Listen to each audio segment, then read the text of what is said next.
Je suis Rossella Schneiderman-Pangotti. Je travaille comme naturopathe, psychopédagogue et consultante de métamédecine.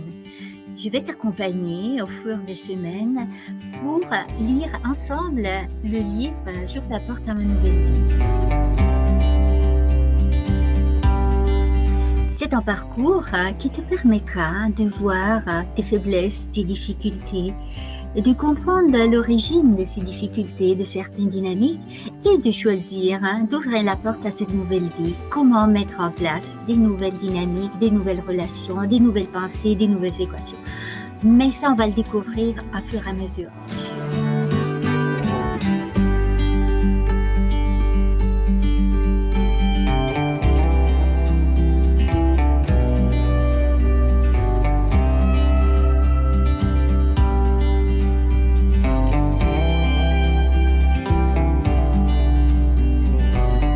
Bienvenue à cette deuxième rencontre, ce deuxième rendez-vous de cette série, les clés du bien-être et du bonheur.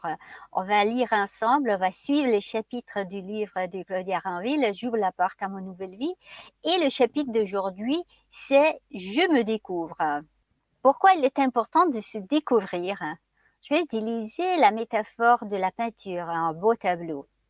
Alors parfois, je ne sais pas si vous savez, mais parfois dans le temps, quand on n'avait pas les toiles, on n'avait pas beaucoup de toiles, on prenait une toile qui avait déjà été peinte et on remettait des couches de couleurs. La peinture originale était couverte d'une autre couche de couleurs et il y avait un autre tableau qui sortait de là.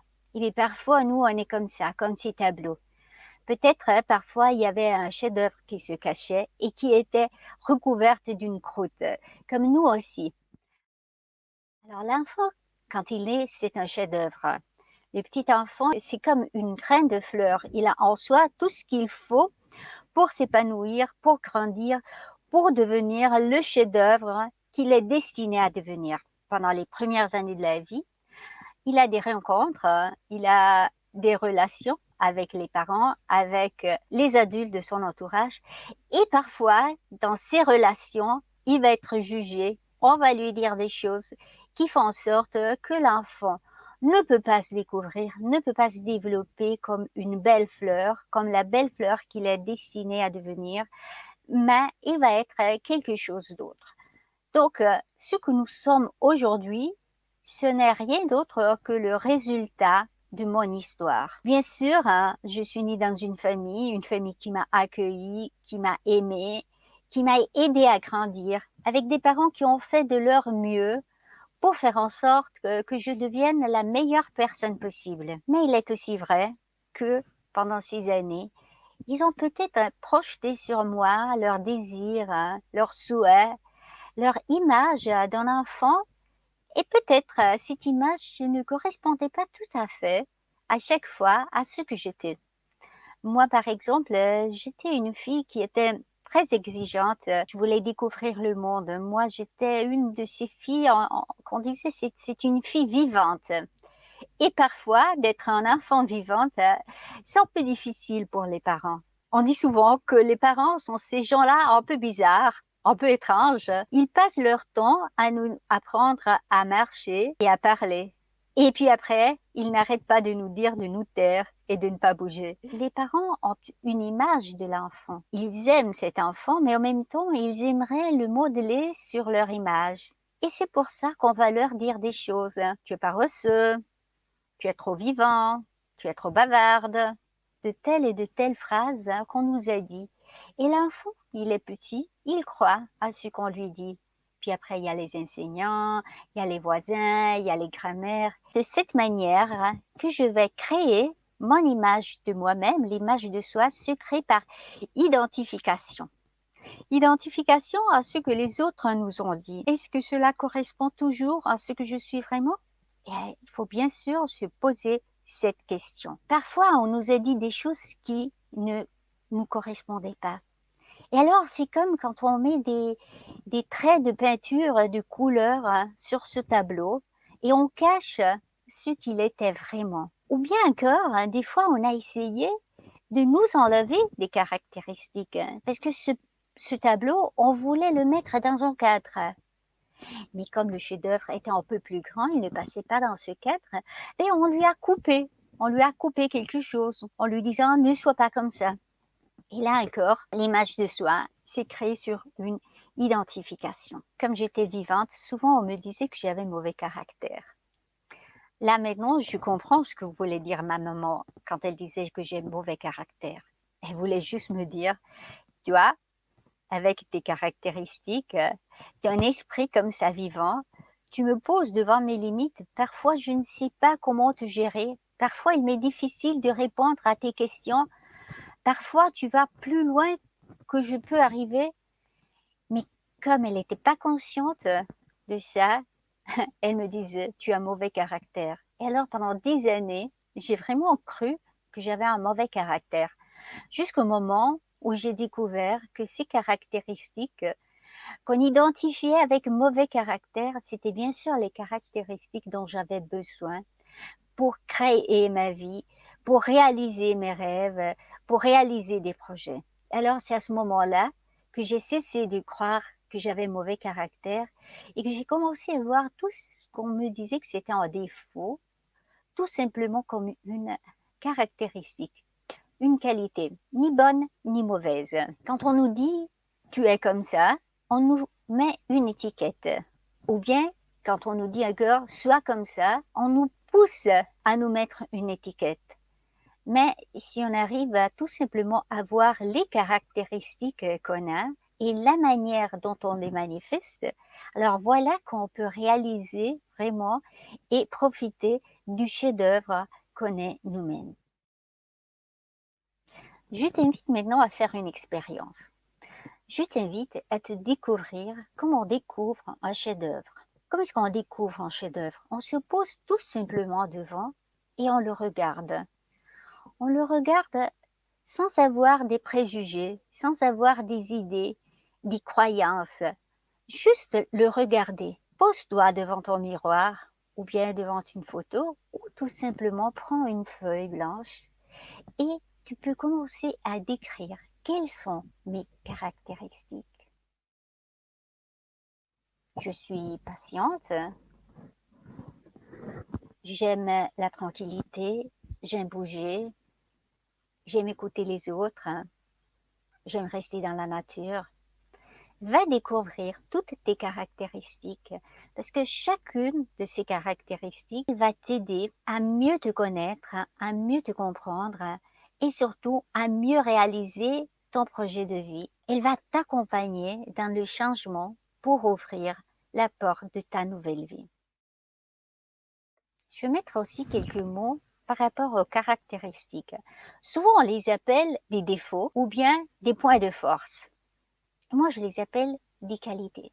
Une qualité n'est ni bonne ni mauvaise en elle-même. Tout dépend de la manière où je l'utilise. On pourrait prendre la patience. D'emblée, on peut dire, oui, avoir de la patience, c'est une qualité, c'est quelque chose de positif, d'accord? Mais si à cause de ma patience, je permets aux autres de me marcher dessus, de profiter de moi, et moi, patiente, je reste là, muette, est-ce que c'est encore une qualité? C'est encore un point de force, la patience? Ou ça peut devenir un défaut?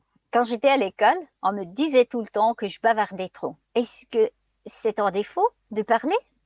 Ou ça pourrait être aussi un point de force? Vous imaginez une personne qui veut donner des conférences et qui veut donner des séminaires, qui fait des vidéos et qui n'aime pas parler? Qu'est-ce que je ferais là? Est-ce que le fait de parler beaucoup, c'est un défaut ou c'est une qualité? Ni l'un ni l'autre, ou bien les deux. Tout dépend de la manière où j'utilise cette caractéristique, cette qualité. Alors je t'invite maintenant, prends du temps pour mettre toutes tes caractéristiques. Et ça sont les ingrédients pour créer la recette de ta nouvelle vie.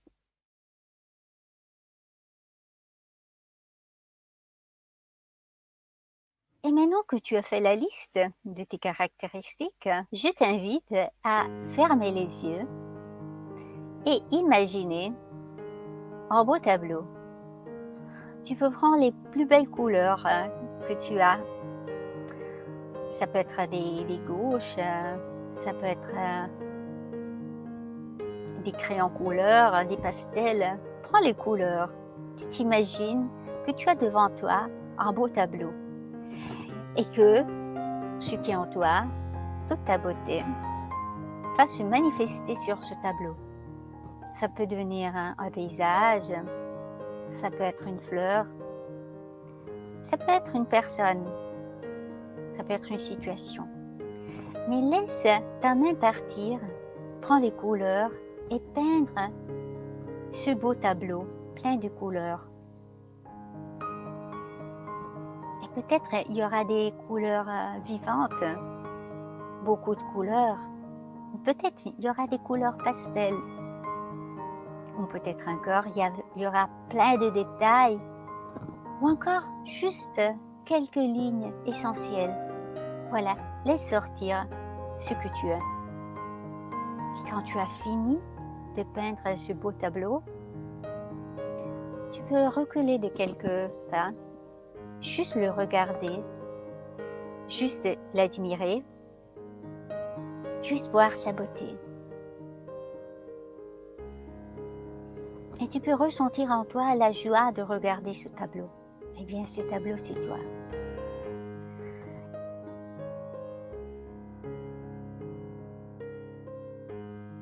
Et pour découvrir qui tu es, parfois, il faut enlever les couches de peinture qu'on a mis sur ce beau tableau. Ça, c'est le travail qu'on fait dans le séminaire Libération de la mémoire émotionnelle.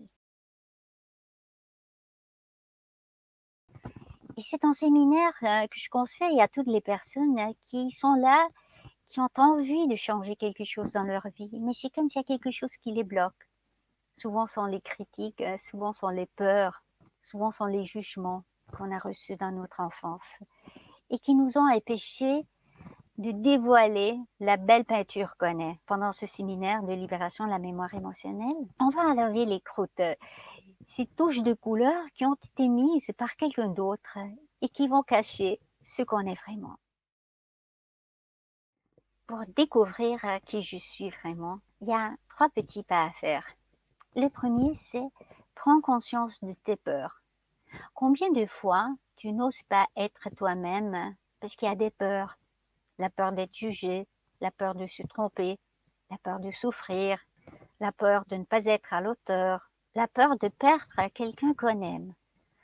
On est plein de peurs et les peurs, c'est comme un élastique qui nous retient, qui nous empêche d'aller en avant, qui nous empêche de vraiment faire ce qu'on a envie de faire. Alors voilà, tu peux faire déjà la liste de tes peurs et si tu en découvres beaucoup, le séminaire de libération de la mémoire émotionnelle pourra t'aider à les comprendre, à comprendre l'origine de ces peurs et aussi à les transformer. Le deuxième pas, arrête de te comparer. Quand on va voir en musée, on va voir des peintures, on reste pas tout le temps à dire celui-là il a plus de rouge, celui-là il a plus de bleu, celui-là il a plus de jaune, celui-là il est plus grand, il est plus petit. Nous, on s'arrête devant chaque chef-d'œuvre, on l'admire et on jouit des émotions de ce que ce tableau fait ressurgir en nous. Et voilà, c'est ce qu'il faut faire aussi avec nous-mêmes et avec les autres personnes. À chaque fois que je me compare à quelqu'un d'autre, je ne vais pas regarder ce qu'il y a de beau en moi. Je vais juste regarder ce que je n'ai pas. Et l'image de soi qui va se créer, ça peut être une image dévalorisante. Si je commence à me regarder pour ce que je suis et à laisser sortir ce que je suis vraiment, alors voilà, comme la graine de la fleur peut s'épanouir, aussi mon essence peut s'épanouir. La troisième étape, c'est de croire en toi-même. Si on pense qu'on est des fleurs, on est comme des fleurs. Vous avez déjà regardé un beau jardin plein de fleurs, plusieurs couleurs, plusieurs formes. Il y en a des grands, des petits, des hauts, des bas. Toutes ces fleurs avec les couleurs, ils vont nous donner quelque chose, une joie à l'intérieur. Vous pensez une petite graine de fleur qui est là, qui commence à pousser et qui commence à se poser la question, est-ce que je pourrais devenir une belle fleur? Est-ce que j'ai tout en moi pour devenir une belle fleur? C'est bizarre d'entendre ça, mais c'est ce que nous on fait. Parfois on ne croit pas qu'on a déjà en nous tout ce dont on a besoin pour réaliser le chef-d'œuvre qu'on est. Tu peux commencer à croire un peu plus en toi, à croire à tout ce que tu ressens, à croire à tes désirs. Il m'arrive de travailler avec des enfants, des adolescents, et dès la première rencontre, ils parlent d'eux en utilisant des caractéristiques ou plutôt des, entre guillemets, défauts pour parler d'eux-mêmes. Quand je pose la question, qu'est-ce qui te fait dire que tu es comme ça? Vous savez c'est quoi la réponse? Ben, on me l'a dit. On me l'a dit. Moi, j'ai cru que c'était vrai. Je les accompagne à regarder qu'est-ce qui fait qu'on te dit que tu es comme ça. Qu'est-ce qui fait qu'on te dit que tu es paresseux? Parce que quand je dois faire les choses, je prends beaucoup de temps. Et alors, j'essaye de les aider à changer cette image.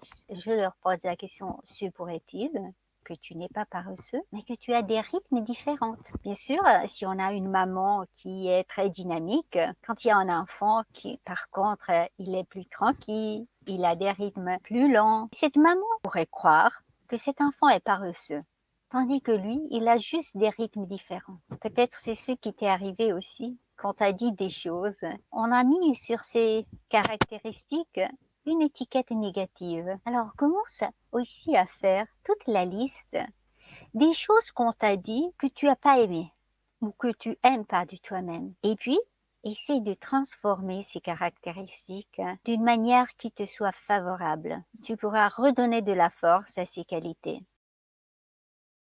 Comment est-ce que tu peux te découvrir? En faisant tout d'abord une liste de tes caractéristiques. Quelles sont les caractéristiques que je connais de moi-même? Pose-toi une autre question. Cela m'appartient vraiment? C'est quelque chose que je sens en moi ou c'est peut-être quelque chose qu'on m'a dit quand j'étais enfant? Et pour quelle raison on m'a dit ça? Est-ce que c'est vraiment comme ça ou c'était juste la manière dont les adultes qui étaient autour de moi me voyaient et qui peut-être ne correspondait pas à ce qu'ils s'attendaient. Pour finir, regarde ce que j'aime en moi. Parfois, il est difficile de voir ce que j'aime en moi. Et c'est comme si j'ai pas devant moi un miroir. Je peux pas voir si je suis bien coiffée, si je suis bien maquillée. Souvent, pour nous voir, on a besoin d'un miroir qui nous reflète ce qu'on est. Quand on regarde les autres et on admire quelque chose chez les autres, c'est quelque chose qu'on reconnaît et qu'on a aussi en nous-mêmes. Mais peut-être on n'a pas pu le développer ou on ne sait pas comment le développer. Alors, si tu ne sais pas qu'est-ce que tu aimes en toi, regarde ce que tu admires dans les autres. Et c'est quelque chose que tu as aussi, même si c'est pas encore développé. Fais cette liste de ce que j'aime en moi. Et pour finir, tu peux te dire, j'ai tout en moi pour réussir. J'ai tout en moi pour changer. Cela va se manifester. Une fois que tu as trouvé ce que tu aimes en toi, tu peux commencer à construire ton image de soi positive, ton image de toi-même positive. Là, tu peux revenir à l'expérience qu'on a faite tout à l'heure du chef-d'œuvre. Souviens-toi, on est tous des chefs-d'œuvre. Il n'y en a pas deux qui peuvent rentrer exactement dans le même cadre. Souvent, on n'a même pas besoin de cadre. Un vrai chef-d'œuvre, il est beau en soi-même. On est tous des chefs-d'œuvre. Il suffit d'avoir le courage de se découvrir et le courage de se débarrasser des croûtes qui ont été peintes par-dessus le chef-d'œuvre qu'on est. Merci à tous. On va se rencontrer dans 15 jours pour J'ose être moi-même. À bientôt.